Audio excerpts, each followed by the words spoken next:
بسم الله الرحمن الرحيم. الموضوع الثاني من مواضيع ال respiratory tract infections أو respiratory disorders بصورة عامة، مو infections. احنا أخذنا بالموضوع الأول ال colds and flu.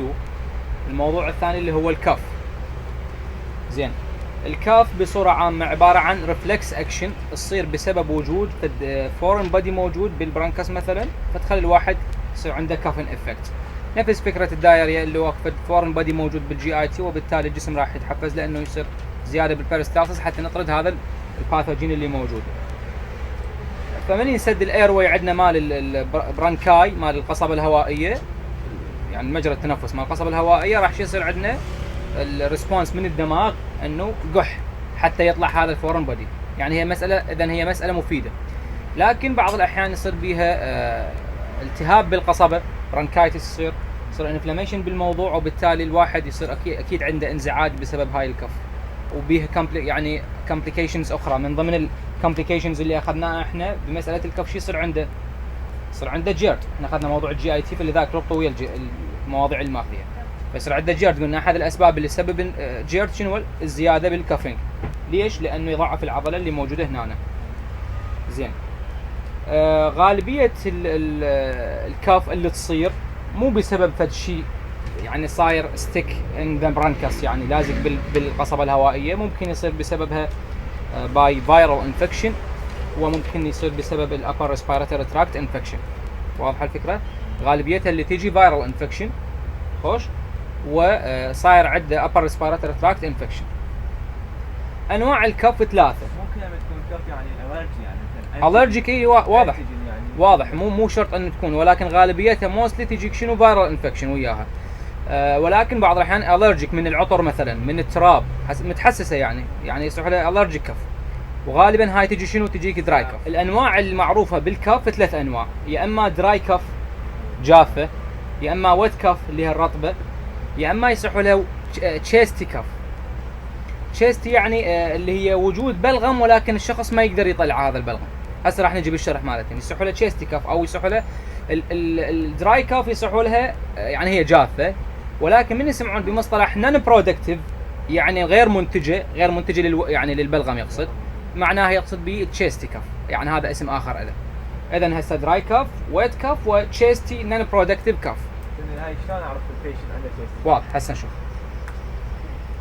اول شيء الدراي كف، ماكو سبيودم بالموضوع، ماكو بلغم، يجيك يقول لك انا عندي قحه جافه. هسه ايا كانت الاسباب، المهم عنده قحه جافه. او التشيستي او الويت كاف او يسمحوا له برودكتيف كاف، كلها ويت كاف، برودكتيف كاف، اللي هي اكو بيها بلغم. هسه عرفنا من طبيعه البلغم، بيلون لو ما بيلون، ثخين لو خفيف، ما ندخل بيه. اهم شيء انه عرفنا انه هو عنده قحه بيها بلغم. يعني هو يقول لك، ومرات يصير عنده صعوبه بالفنتيليشن، صعوبه بالتنفس، ممكن اس او بي وياها، يعني صعوبه بالتنفس، شورتنس او بريد. خوش. والثالث، النوع الثالث تشيستي نون برودكتيف. اكو عندنا تشيستي برودكتيف اللي هي الويت كف. التشيستي نون برودكتيف اللي هي القحه اللي بيها بلغم بس ما يطلع. يجيك المريض يقول لك انا عندي قحه جافه بس اكو بلغم بصدري. الواحد يدوخ، شنو قحه جافه؟ شنو بلغم صدري؟ هاي الفكره، انه قحه جافه بس ما يطلع. واضحه؟ يعني البلغم موجود عنده، يحس اكو خرخشه بصدره، يقول لك انا احس اكو خرخشه بصدري، بس من يقح قحه جافه. هذه يصح لها تشيستي نون برودكتيف. التشيستي برودكتيف اللي هي منتجه للبلغم، تطلع البلغم، تكرموني طفل البلغم المريض، فبذاك الوقت انت تساله بعض الاسئله الاخرى اللي حتى تعرف هل هو انفكشن او بكتيريال او فيرال. زين، المده مال الكف اللي تصير غالبا هي سيلف ليميتنج، لان قلنا غالبيه ماجوريتي اوف كف تجينا از فيرال انفكشن، فغالبيتها سيلف ليميتنج، يعني محدده بذاتها، يعني واحد تروح بدون علاجات، مجرد ريميديز او علاجات ثيرابيز بسيطه، ديمولسنت مثلا، ملطفات البلاعيم يعني حب الماس او جليسرين بيها او كذا، او سوائل دافيه او عسل ومي حار، سمعون ولا مو؟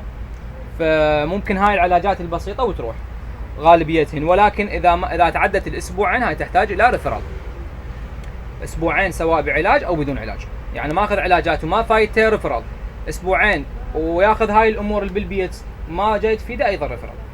زين، نجي هسه للنيتشر اوف كف، يعني طبيعه القحه شنو اللي عنده. نعرف انه اذا كان يعني غالبا الدراي كف هي معروفه، ممكن تحسس بالقصبات تصير، الريتيشن صاير عنده بسبب غبار، بسبب عطر معين، بسبب يعني فد اكله معينه، بهارات تهيجت القصبه الهوائيه وضليقه.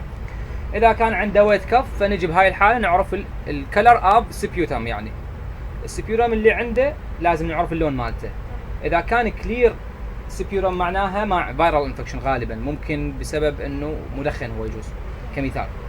اذا كان بي يلوش او براون او جرين كلر معناها هذا يعني سسبشن اوف انفكشن، صار عنده التهاب بكتيري.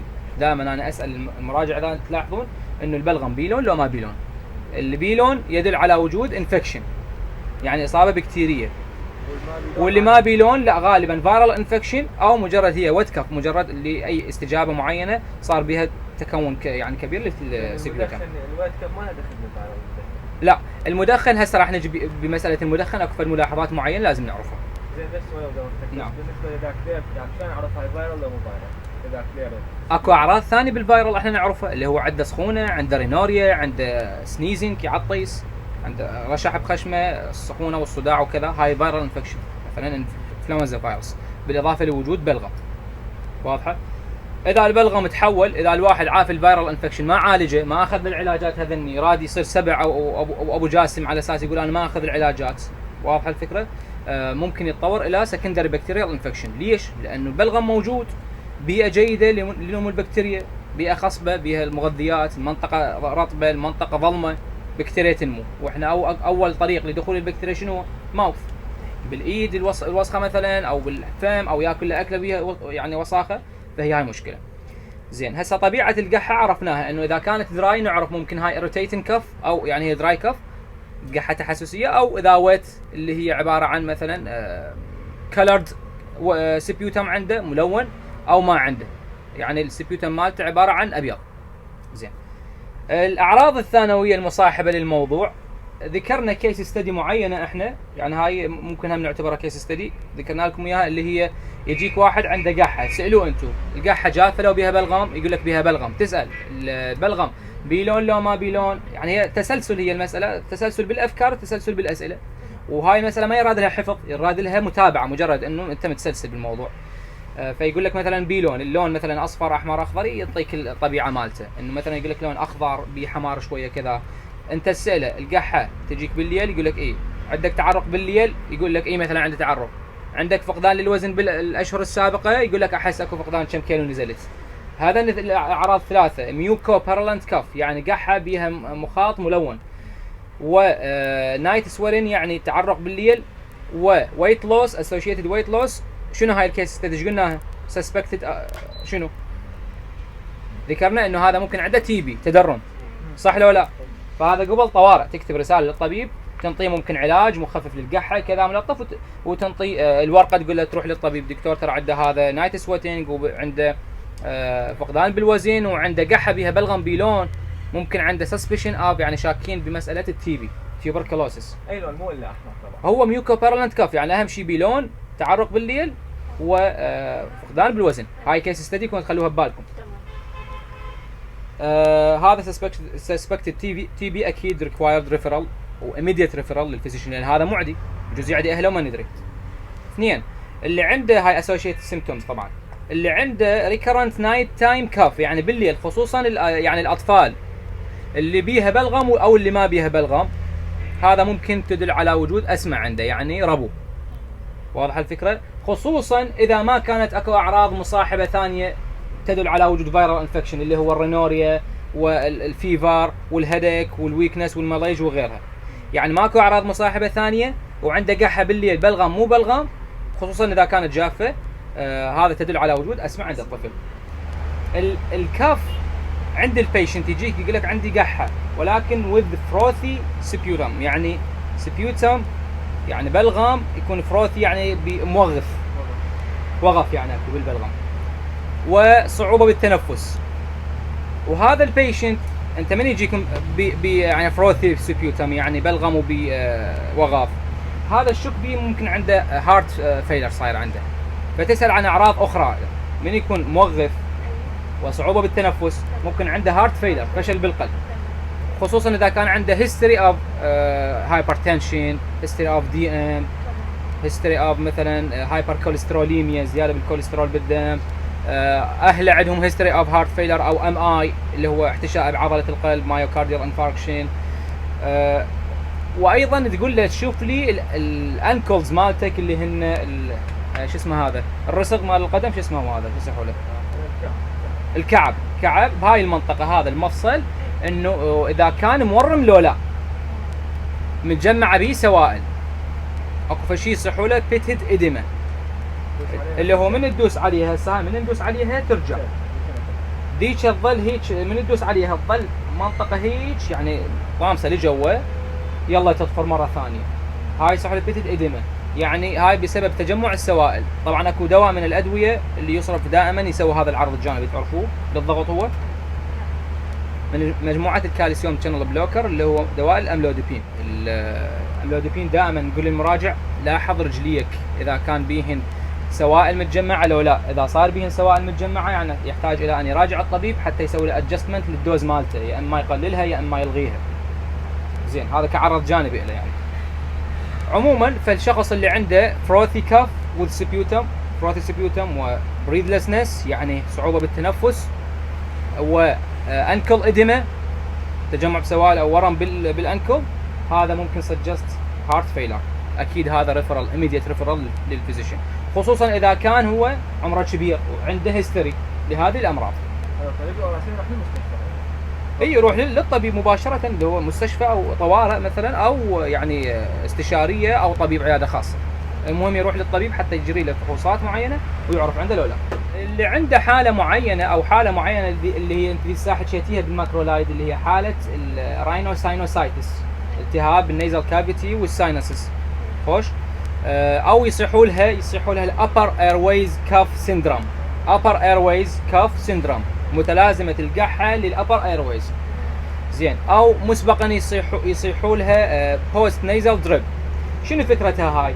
انه الواحد يقول لك من خشمي جاي ينزل مخاط الحلقي ويخليه يقح، فهذا ينزل المخاط لللنج مالته ويخلي الواحد يقح، هذا يصح له بوست نيزل دريب. هذه المفردة او المصطلح هذا اكثر واحد هو اللي يصف هذه المسألة. بوست نيزل دريب، ينزل دريب يصير عنده تقطير للمادة المخاطية للحلق مالته. فهاي عبارة عن نيزل ديسشارج يصير that flows behind the nose and into the throat، يدخل للثروت عن طريق خلف النوز. واضحة الفكرة؟ زين. شلون؟ عن طريق النوز طلع. ايه. فالبيشنت present with swallowing mucus، اللي يبلع الميوكس يقول لك دائما or frequent clearing of the throat more than usual. هاي الفكرة مالته، انه دائما يبلع المخاط مالته.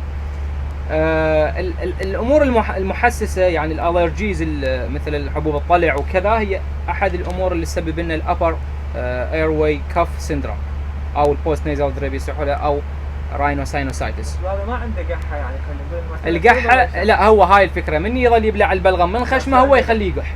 يعني كنا نعالج مشكله خمشه.